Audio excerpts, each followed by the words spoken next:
जीवन दुख है। जीवन में इतना दुख क्यों है? सुख की प्राप्ति कैसे होगी? क्या जीवन सिर्फ दुख है या दोनों का परस्पर बंधन है? या फिर जीवन में इतना दुख इसीलिए है कि इतना सुख भी होगा? बहुत सारे गुरुओं ने सुख का मार्ग दिखाने की कोशिश की है अपने अपने तरीकों से। किसी ने ध्यान को सुख बताया, किसी ने आध्यात्म को सुख बताया, किसी ने इच्छाओं को मारने में सुख बताया, किसी ने अपेक्षा न रखने को सुख बताया, किसी ने धर्म के मार्ग पर चलने को सुख बताया। पर यह सुख आज तक मिल नहीं पाया, न ही लोगों को और न ही उन धर्म गुरुओं को। तो क्या सुख मिलता ही नहीं है? या कहें जब मिलता है तो मिलते ही फिर से गायब हो जाता है? या कहें जो मिल ही जाता है वह मिलने में ही खो जाता है और बचता है एक वैक्यूम, फिर से सुख पाने की इच्छा। क्योंकि आप हमेशा सर्वाइवल यानी जीवन में हैं। क्या अगर आप बहुत भूखे हैं और ध्यान लगाएंगे तो क्या भूख खत्म हो जाएगी? क्या अगर आप गरीब हैं और अध्यात्म में जाएंगे तो गरीबी दूर हो जाएगी? अगर हर इच्छा को मार ही दोगे तो फिर जीवन भी एक इच्छा ही है। आप सांस ले रहे हैं क्योंकि सर्वाइवल आपकी इच्छा है, तो क्या सांस लेना बंद कर दोगे? अपेक्षा मतलब जीवन में कुछ होना। अगर सभी अपेक्षाओं को खत्म ही कर दोगे तो फिर रहेगा क्या जीवन में? अगर दूसरी तरह से सोचें, आप भूखे थे, आपने खाना खाया और आप रिलैक्स हो गए, और यह एक निरंतर प्रक्रिया है जब तक आप जीवित हैं। आप गरीब थे, आपने मेहनत की और अपना स्तर ऊपर लेकर गए, आपकी इच्छाएं पूरी हो रही हैं। नहीं, आप नई इच्छाओं को जन्म दे रहे हैं, आप उसमें खुश हैं। यही तो जीवन है। कवि कविता लिखता है, उसे अपेक्षा है कदरदानों की। फिल्म बनती है किसी अपेक्षा को पूरा करने के लिए, चित्र बनते हैं खुशी देने के लिए। तो जरा सोचिए, जिन धर्म गुरुओं ने इन सभी को गलत बताया था वही तो आपको सुख दे रही हैं। आइए समझते हैं एक और उदाहरण से। देखिए, हम दुख को एक खालीपन की तरह समझते हैं, जैसे बिना स्याही का एक पेन। सुख स्याही की तरह है जो उस खालीपन को भरती है। किसी भी तरह के खालीपन को भरना ही सुख है। और जब खालीपन का पेन स्याही से भर दिया जाता है तो फिर कुछ लिखा जाता है। वह कविता लिखी जाती है, वह उपन्यास लिखा जाता है, या वेद लिखे जाते हैं, या फिर खोजें लिखी जाती हैं। यह लिखना ही जीवन है।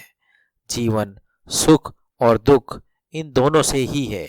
जीवन एक के बिना अपाहिज है, उसका अस्तित्व ही नहीं है।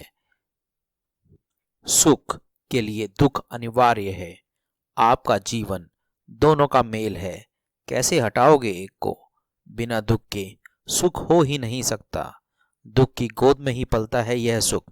दुख सुख का पिता या स्रोत है, उसके बिना वह आ ही नहीं सकता। क्या बिना प्यास के पानी का मूल्य है? क्या बिना अंधकार के प्रकाश का कोई महत्व है? और क्या बिना मृत्यु के जीवन का कोई महत्व रह जाएगा? बचो उन धर्म गुरुओं से जो तुम्हारा दुख भगाने में लगे हैं। वह परमात्मा के दुश्मन है। परमात्मा तो इन दोनों का मेल है, वह दोनों में ही घटित होता है। सुख की बैसाखी है दुख। बिना दुख के क्या सुख चल पाएगा? क्या बिना खालीपन के किसी चीज को भर पाओगे? आने दो दुख को और भरो उसे सुख से। यही जीवन है। दुख सुख से ज़्यादा परमात्मनीय है, क्योंकि यह एक खाली कैनवस है और तुम्हें चित्र बनाने हैं। जिनके पास ये कैनवस नहीं है वह सब मृत हो चुके हैं। बनाओ जीवन के चित्र, मत डरना कि ये खूबसूरत है या नहीं, क्योंकि इनकी खूबसूरती क्रिया में ही है, इसे बनाने में ही है। क्या आज तक कुछ परफेक्ट हो पाया है? नहीं, और कभी होगा भी नहीं। हाँ, परफेक्शन निरंतरता में है। चित्र के बनते रहने में ही परफेक्शन है। बनाते रहो लगातार, हमेशा। मेरी कुछ बातें सूक्ष्म हो सकती हैं और कुछ बड़ी ही सरल, फर्क नहीं पड़ता। पता नहीं कौन सी बात किसे कैसी लगे और वह इस सुख और दुख को और गहराई से समझ पाए। परमात्मा का धन्यवाद जिसने दुख दिया, क्योंकि जीवन का आधार तो दुख ही है और उस पर निर्माण सुख है, और फिर से उस निर्माण का ध्वस्त हो जाना दुख है। यही तो खेल है। हमारी कोई भी चीज खाली दुख कैसे हो सकती है? यहाँ सब दोनों का अटूट मेल है। यहाँ न तो दुख मायने रखता है और न ही सुख। अगर कोई चीज महत्व रखती है तो वह यह कि बस चलते जाना इस अस्तित्व के साथ। सुख और दुख तो बहुत छोटी बातें हैं, अस्तित्व महान है। उसे स्वीकार करना या अस्वीकार करना, दोनों ही अवस्थाओं में उसे मानना तो पड़ेगा ही। उसे मानने में भी एक पक्ष को पकड़ने की बात है और उसे न मानने में भी एक पक्ष को पकड़ने की बात है। दुविधा बड़ी रोचक है कि कैसे दोनों पक्षों को मानकर ही उसे महसूस किया जाए। चलिए कुछ सरल बातों पर आते हैं। आपने कितने लोगों को मोक्ष प्राप्त करते देखा है, या कितने धर्म गुरुओं को सुखी देखा है? पुस्तकों को छोड़ दें, पुस्तकें हमेशा तथ्य नहीं दिखाती, क्योंकि वह एक विशेष प्रकार के फ्रेम ऑफ माइंड से लिखी गई हैं। यहाँ कुछ मोक्ष जैसी चीज नहीं है, यहाँ कुछ सिर्फ सुख जैसा नहीं है। हाँ, यहाँ अगर कुछ है तो समझना सुख और दुख को। आपके आसपास इतना कुछ हो रहा है। स्मार्ट सिटीज बन रही हैं, स्मार्ट कार्स बन रही हैं, स्मार्टफोन्स तो हैं ही। कौन नहीं चाहेगा इन सभी को? इनको विलासिता बताने वाले धर्मगुरु भी इन्हीं के साथ ही रहते हैं। इन्हें देखना खालीपन जैसा है और इन्हें पाना स्याही भरने जैसा और जीवन लिखने जैसा। हाँ, एक बात का ध्यान रखना, लिखते लिखते स्याही भरते रहना होगा, क्योंकि खालीपन आता रहेगा। इस पेन में स्याही कभी भी भरी नहीं जाएगी, क्योंकि यह आपका जीवन लिख रही है। जिस दिन लिखना पूरा हो जाएगा, स्याही की जरूरत न होगी। उस दिन छुटकारा हो जाएगा सुख और दुख से।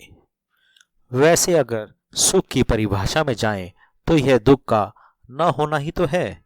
सुख नाम की कोई चीज नहीं होती, यह तो बस दुख के न होने की अवस्था है, जिसे आप संतोष कह सकते हैं हर चीज पर संतोष सर्वाइवल के खिलाफ खड़ा है। हमेशा अगर हर चीज पर संतोष ही कर लिया जाए तो फिर किसी चीज का मतलब ही नहीं रह जाएगा। फिर अस्वास्थ्य पर भी संतोष ही करना होगा, फिर गरीबी पर भी संतोष ही करना होगा, फिर अन्याय पर भी संतोष करना होगा। पर संतोष बेकार नहीं है, इसे भी पाना जरूरी है। यह किसी भी चीज की अति को भी रोकता है। तभी मैं हमेशा विपरीतता की बात करता हूँ। जीवन अवस्थाओं का खेल है।